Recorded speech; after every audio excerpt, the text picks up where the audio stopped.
Don ਅਗਲਾ ਸਵਾਲ ਕਰਦੇ ਹਨ, ਜਦੋਂ ਤੁਸੀਂ ਵਿਚਾਰ ਦਾ ਉਪਯੋਗ ਕਰਕੇ ਗਿਜ਼ਾ ਵਿੱਚ ਪਿਰਾਮਿਡ ਦਾ ਨਿਰਮਾਣ ਸ਼ੁਰੂ ਕੀਤਾ ਤਾਂ ਕੀ ਤੁਸੀਂ ਉਸ ਵਕਤ ਦੇ ਮਿਸਰ ਵਾਸੀਆਂ ਦੇ ਸੰਪਰਕ ਵਿੱਚ ਸੀ ਅਤੇ ਉਹਨਾਂ ਨੇ ਇਸ ਨੂੰ ਬਣਦੇ ਹੋਏ ਵੇਖਿਆ ਸੀ? ਰਾਹ ਨੇ ਦੱਸਿਆ, ਉਸ ਵੇਲੇ ਅਸੀਂ ਲੋਕਾਂ ਦੇ ਨਾਲ ਨਜ਼ਦੀਕੀ ਸੰਪਰਕ ਵਿੱਚ ਨਹੀਂ ਸੀ। ਅਸੀਂ ਆਪਣਾ ਕੰਮ ਕਰਨ ਲਈ ਉਸ ਖਾਸ ਥਾਂ ਉੱਤੇ ਕਾਫੀ ਊਰਜਾ ਦੀ ਮੰਗ ਦੇ ਜਵਾਬ ਦੇ ਰਹੇ ਸੀ। ਅਸੀਂ ਉਹਨਾਂ ਸਾਰਿਆਂ ਨੂੰ ਵਿਚਾਰ ਭੇਜੇ ਜੋ ਸਾਡੀ ਜਾਣਕਾਰੀ ਚਾਹੁੰਦੇ ਸਨ। ਪਿਰਾਮਿਡ ਦਾ ਇਸ ਤਰ੍ਹਾਂ ਪ੍ਰਗਟ ਹੋਣਾ ਬੜੇ ਅਚੰਭੇ ਦਾ ਵਿਸ਼ਾ ਸੀ। ਹਾਲਾਂਕਿ ਅਸੀਂ ਇਸ ਨੂੰ ਇਸ ਤਰ੍ਹਾਂ ਬਣਾਇਆ ਸੀ ਕਿ ਉਸ ਸਮੇਂ ਦੀ ਮਹਾਨ ਵਾਸਤੂਕਾਰ ਕਹਾਏ ਜਾਣ ਵਾਲੇ ਇਕਾਈ ਦੇ ਧਰਤੀ ਉੱਤੇ ਜਨਮ ਲੈਣ ਦੇ ਸਮੇਂ ਨਾਲ ਮੇਲ ਖਾ ਰਿਹਾ ਸੀ। ਇਸ ਘਟਨਾ ਦੇ ਕਾਰਨ ਇਸ ਇਕਾਈ ਨੂੰ ਬਾਅਦ ਵਿੱਚ ਦੇਵਤਾ ਬਣਾ ਦਿੱਤਾ ਗਿਆ। ਡੌਨ ਨੇ ਪੁੱਛਿਆ, ਉਹਨਾਂ ਨੇ ਉਸ ਦੇਵਤਾ ਨੂੰ ਕੀ ਨਾਮ ਦਿੱਤਾ ਸੀ? ਰਾਹ ਨੇ ਕਿਹਾ, ਉਸ ਨੂੰ ਇਮਹੋਟੇਪ ਦਾ ਨਾਂ ਦਿੱਤਾ ਗਿਆ। ਡੌਨ ਨੇ ਧੰਨਵਾਦ ਕੀਤਾ ਤੇ ਪੁੱਛਿਆ, ਤਾਂ ਕਿ ਇਸ ਪਿਰਾਮਿਡ ਦੀ ਰਚਨਾ ਜਿਸ ਮਕਸਦ ਨਾਲ ਕੀਤੀ ਗਈ ਸੀ ਕਿ ਉਹ ਸਫਲ ਰਹੀ? ਮੇਰਾ ਮੰਨਣਾ ਇਹ ਹੈ ਕਿ ਇਸ ਦਾ ਮੂਲ ਮਕਸਦ ਹੀਲਿੰਗ ਸੀ, ਜੋ ਮੁੱਖ ਰੂਪ ਨਾਲ ਅਸਫਲ ਰਹੀ। ਕੀ ਇਹ ਸਹੀ ਹੈ? ਰਾਹ ਨੇ ਕਿਹਾ, ਅਸੀਂ ਤੁਹਾਨੂੰ ਇਹ ਯਾਦ ਕਰਾਉਣਾ ਚਾਹੁੰਦੇ ਹਾਂ ਕਿ ਅਸੀਂ ਦੁੱਖ ਦੇ ਭੈਣ ਭਰਾਵਾਂ ਵਿੱਚੋਂ ਹਾਂ। ਜਦ ਉਸ ਦੁੱਖ ਤੋਂ ਮੁਕਤ ਹੋ ਕੇ ਜੇਕਰ ਕਿਸੇ ਇੱਕ ਨੂੰ ਵੀ ਉਸ ਸਿਰਜਣਹਾਰ ਦੇ ਦਰਸ਼ਨ ਹੋ ਜਾਂਦੇ ਹਨ, ਤਦ ਅਸਫਲਤਾ ਦੀ ਕੋਈ ਧਾਰਨਾ ਨਹੀਂ ਰਹਿੰਦੀ। ਸਾਡੀ ਮੁਸ਼ਕਿਲ ਇੱਕ ਦੇ ਕਾਨੂੰਨ ਦੀ ਖਰਾਬੀ ਨੂੰ ਠੀਕ ਕਰਨ ਦੀ ਸਾਡੇ ਸਨਮਾਨ ਅਤੇ ਜ਼ਿੰਮੇਦਾਰੀ ਵਿੱਚ ਸੀ, ਜੋ ਇਹਨਾਂ ਲੋਕਾਂ ਦੀ ਮਦਦ ਕਰਨ ਦੀ ਕੋਸ਼ਿਸ਼ਾਂ ਦੇ ਵੇਲੇ ਹੋਈ ਸੀ। ਕਮੀਆਂ ਨੂੰ ਅਸਫਲਤਾ ਦੀ ਬਜਾਏ ਜ਼ਿੰਮੇਦਾਰੀਆਂ ਦੇ ਰੂਪ ਵਿੱਚ ਵੇਖਿਆ ਜਾਂਦਾ ਹੈ। ਸਾਡੇ ਯਤਨਾਂ ਦਾ ਕੇਵਲ ਕਾਰਨ ਉਹ ਲੋਕ ਸਨ ਜੋ ਸੱਚ ਨੂੰ ਲੱਭਣ ਲਈ ਉਤਸ਼ਾਹਿਤ ਸਨ। ਇਸ ਤਰ੍ਹਾਂ ਸ਼ਾਇਦ ਅਸੀਂ ਵਿਰੋਧਾਭਾਸ ਦੀ ਸਥਿਤੀ ਵਿੱਚ ਸੀ, ਕਿਉਂਕਿ ਜੇਕਰ ਇੱਕ ਨੂੰ ਵੀ ਪ੍ਰਭੁਤਾ ਹਾਸਲ ਹੋਈ ਤਾਂ ਅਸੀਂ ਸਫਲ ਕਹਾਏ, ਅਤੇ ਜਿਵੇਂ ਜਿਵੇਂ ਦੂਜੇ ਵਧੇਰੇ ਵਹਿਮੀ ਅਤੇ ਦੁਖੀ ਹੁੰਦੇ ਗਏ ਤਾਂ ਅਸੀਂ ਅਸਫਲ ਕਹਾਏ। ਇਹ ਤੁਹਾਡੀ ਪਰਿਭਾਸ਼ਾ ਹੈ। ਅਸੀਂ ਤਾਂ ਸੇਵਾ ਕਰਨ ਦੀ ਕੋਸ਼ਿਸ਼ ਵਿੱਚ ਲੱਗੇ ਰਹਿੰਦੇ ਹਾਂ। ਡੌਨ ਨੇ ਕਿਹਾ, ਤੁਸੀਂ ਸ਼ਾਇਦ ਇਸ ਸਵਾਲ ਦਾ ਜਵਾਬ ਨਹੀਂ ਦੇ ਸਕਦੇ, ਪਰ ਮੈਨੂੰ ਲੱਗਦਾ ਹੈ ਕਿ ਇਹ ਸਵਾਲ ਪੁੱਛਣਾ ਮੇਰੀ ਜ਼ਿੰਮੇਦਾਰੀ ਹੈ, ਕਿਉਂਕਿ ਹੈਨਰੀ ਪੁਹਾਰਿਕ ਇਸ ਮਹੀਨੇ ਮੈਨੂੰ ਮਿਲਣ ਆਉਣਗੇ। ਕੀ ਇਹ ਇਕਾਈ ਇਹਨਾਂ ਵਿੱਚੋਂ ਕਿਸੇ ਵੀ ਵਕਤ ਵਿੱਚ ਸ਼ਾਮਿਲ ਸੀ ਜਿਸ ਬਾਰੇ ਤੁਸੀਂ ਹੁਣੇ ਗੱਲ ਕੀਤੀ ਹੈ? ਰਾਹ ਨੇ ਕਿਹਾ, ਹਾਂ, ਤੁਸੀਂ ਸਹੀ ਹੋ। ਅਸੀਂ ਕਿਸੇ ਵੀ ਤਰ੍ਹਾਂ ਨਾਲ ਇਸ ਇਕਾਈ ਦੇ ਬਾਰੇ ਗੱਲ ਨਹੀਂ ਕਰ ਸਕਦੇ। ਜੇਕਰ ਤੁਸੀਂ ਇਸ ਇਕਾਈ ਦੀ ਕਮੀਆਂ ਬਾਰੇ ਵਿਚਾਰ ਕਰੋਗੇ, ਜਿਸ ਨੂੰ ਤੁਸੀਂ ਸਬੂਤ ਕਹਿੰਦੇ ਹੋ, ਤਾਂ ਤੁਸੀਂ ਸਾਡੀ ਦੁਰਦਸ਼ਾ ਨੂੰ ਸਮਝੋਗੇ। ਡੌਨ ਨੇ ਕਿਹਾ, ਮੈਂ ਸਵਾਲ ਪੁੱਛਣ ਤੋਂ ਪਹਿਲਾਂ ਹੀ ਇਹ ਮੰਨ ਲਿਆ ਸੀ ਕਿ ਤੁਹਾਡਾ ਜਵਾਬ ਇਹੀ ਹੋਏਗਾ।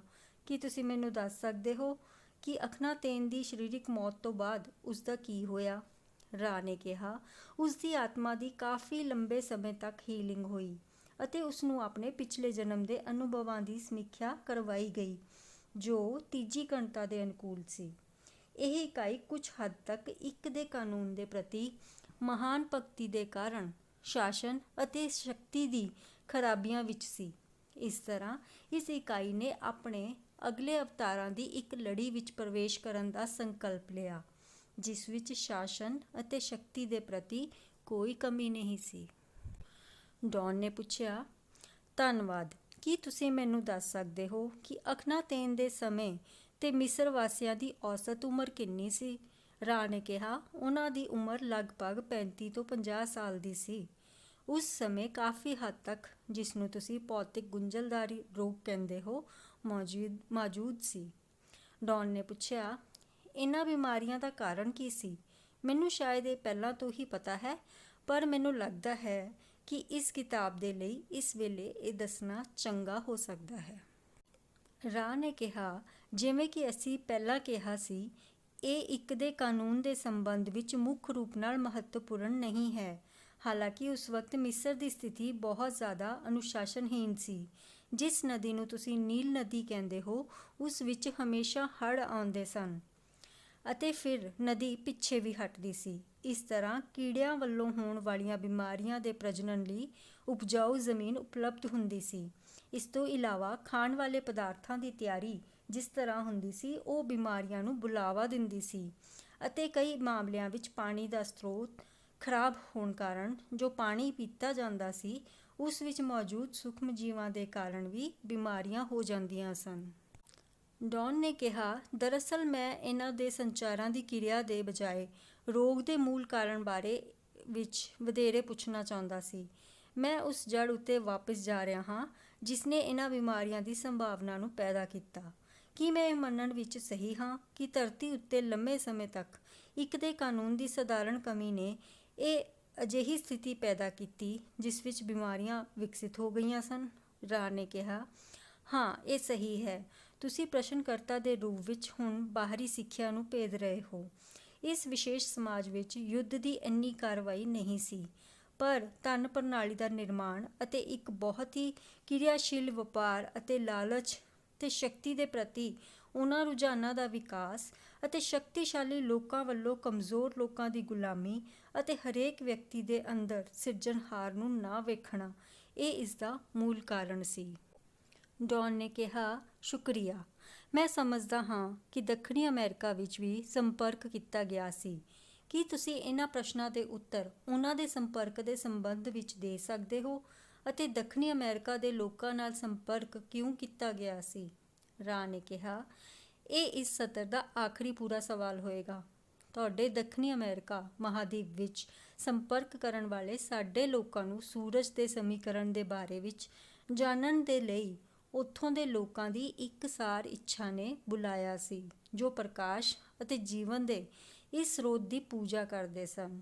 ਇਸ ਤਰ੍ਹਾਂ ਸਾਡੇ ਜਿਵੇਂ ਹੀ ਰੋਸ਼ਨੀ ਦੇ ਬਣੇ ਲੋਕ ਉੱਥੋਂ ਦੀ ਇਕਾਈਆਂ ਨਾਲ ਮਿਲਣ ਗਏ। ਜੋ ਹਦਾਇਤਾਂ ਅਤੇ ਜਾਣਕਾਰੀਆਂ ਉਹਨਾਂ ਨੇ ਦਿੱਤੀਆਂ ਉਹ ਆਸਾਨੀ ਨਾਲ ਸਵੀਕਾਰ ਕੀਤੀਆਂ ਗਈਆਂ ਅਤੇ ਸਾਡੇ ਮੁਕਾਬਲੇ ਕਾਫੀ ਘੱਟ ਖਰਾਬੀ ਕੀਤੀ ਗਈ।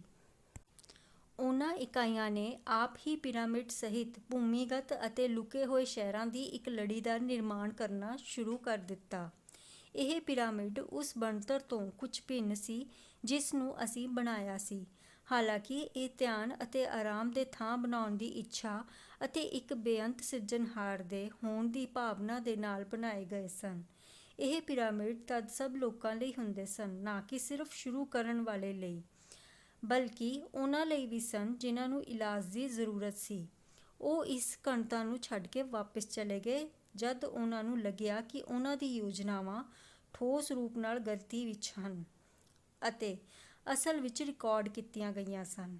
ਅਗਲੇ ਲਗਭਗ 3500 ਸਾਲ ਦੇ ਦੌਰਾਨ ਇਹ ਯੋਜਨਾਵਾਂ ਕਈ ਪਹਿਲੂਆਂ ਵਿੱਚ ਲਗਭਗ ਪੂਰੇ ਹੋਣ ਦੀ ਸਥਿਤੀ ਵਿੱਚ ਸਨ, ਹਾਲਾਂਕਿ ਕੁਝ ਹੱਦ ਤੱਕ ਖਰਾਬ ਹੋ ਗਈਆਂ ਸਨ। ਇਸ ਲਈ ਮਹਾਸੰਘ ਦੇ ਉਹ ਮੈਂਬਰ ਦੁਬਾਰਾ ਪਰਿਸ਼ਦ ਦੇ ਸਾਹਮਣੇ ਗਏ ਅਤੇ ਆਪਣੀ ਕਮੀਆਂ ਨੂੰ ਠੀਕ ਕਰਨ ਲਈ ਇਜਾਜ਼ਤ ਮੰਗੀ ਜੋ ਪਰਿਸ਼ਦ ਨੇ ਦੇ ਦਿੱਤੀ ਅਤੇ ਸੁਨੇਹਾ ਘੱਲਣ ਵਾਲੇ ਦੇ ਰੂਪ ਵਿੱਚ ਚੁਣੀ ਗਈ ਇਕਾਈ ਉਹਨਾਂ ਖਰਾਬੀਆਂ ਨੂੰ ਠੀਕ ਕਰਨ ਲਈ ਇੱਕ ਵਾਰ ਫਿਰ ਤੋਂ ਲੋਕਾਂ ਵਿਚਕਾਰ ਆਈ। ਫਿਰ ਤੋਂ ਸਭ ਕੁਝ ਰਿਕਾਰਡ ਕੀਤਾ ਗਿਆ ਅਤੇ ਇਹ ਇਕਾਈ ਆਪਣੀ ਘਣਤਾ ਵਿੱਚ ਤੁਹਾਡੇ ਅਸਮਾਨਾਂ ਨੂੰ ਛੱਡ ਕੇ ਦੁਬਾਰਾ ਚਲੀ ਗਈ। ਜਿਵੇਂ ਅਸੀਂ ਅਨੁਭਵ ਕੀਤਾ ਸੀ, ਇਹ ਜਾਣਕਾਰੀਆਂ ਵੀ ਜ਼ਿਆਦਾਤਰ ਭਾਗ ਲਈ ਬਾਅਦ ਦੇ ਵਕਤ ਵਿੱਚ ਮਨੁੱਖਾਂ ਦੇ ਇਲਾਜ ਦੀ ਬਜਾਏ ਅਸਲ ਮਨੁੱਖੀ ਬਲੀਦਾਨ ਦੀ ਹੱਦ ਤੱਕ ਬਹੁਤ ਜ਼ਿਆਦਾ ਸਥੂਲ ਰੂਪ ਨਾਲ ਖਰਾਬ ਹੋ ਗਈ ਸੀ। ਇਸ ਲਈ ਇਹ ਮਹਾਸੰਘ ਦੇ ਮੈਂਬਰਾਂ ਦਾ ਫਰਜ਼ ਅਤੇ ਸਨਮਾਨ ਸੀ ਕਿ ਉਹ ਇੱਥੇ ਹੀ ਰੁਕ ਕੇ ਇਹਨਾਂ ਖਰਾਬੀਆਂ ਨੂੰ ਦਰੁਸਤ ਕਰਨ। ਕੀ ਤੁਹਾਡਾ ਕੋਈ ਹੋਰ ਸਵਾਲ ਹੈ? ਅਗਲੇ 2 ਸਵਾਲ ਕਾਰਲਾ ਦੇ ਬਾਰੇ ਸਨ ਤੇ ਡੌਨ ਇੱਕ ਹੋਰ ਸਵਾਲ ਕਰਦੇ ਹਨ। ਇਹ ਇੱਕ ਬੇਵਕੂਫੀ ਭਰਿਆ ਸਵਾਲ ਹੈ। ਇੱਕ ਫਿਲਮ ਹੈ ਬੈਟਲ ਬਿਯੋਂਡ ਦ ਸਟਾਰਸ। ਮੈਨੂੰ ਨਹੀਂ ਪਤਾ ਕਿ ਤੁਸੀਂ ਇਸ ਬਾਰੇ ਜਾਣਦੇ ਹੋ ਜਾਂ ਨਹੀਂ। ਸ਼ਾਇਦ ਤੁਸੀਂ ਜਾਣਦੇ ਹੋ। ਮੈਨੂੰ ਇੰਜ ਲੱਗਦਾ ਹੈ ਕਿ ਜੋ ਤੁਸੀਂ ਸਾਨੂੰ ਦੱਸ ਰਹੇ ਹੋ ਉਹ ਇਸ ਫਿਲਮ ਦੀ ਕਹਾਣੀ ਵਿੱਚ ਸ਼ਾਮਿਲ ਹੈ। ਕੀ ਇਹ ਸਹੀ ਹੈ? ਰਾ ਨੇ ਕਿਹਾ, ਹਾਂ, ਤੁਹਾਡੇ ਲੋਕਾਂ ਦੀ ਬਣਾਈ ਇਸ ਕਹਾਣੀ ਵਿੱਚ ਕੁਝ ਹੱਦ ਤੱਕ ਇੱਕ ਦੇ ਕਾਨੂੰਨ ਦੀ ਕਮੀਆਂ ਨੂੰ ਸ਼ਾਮਿਲ ਕੀਤਾ ਹੈ।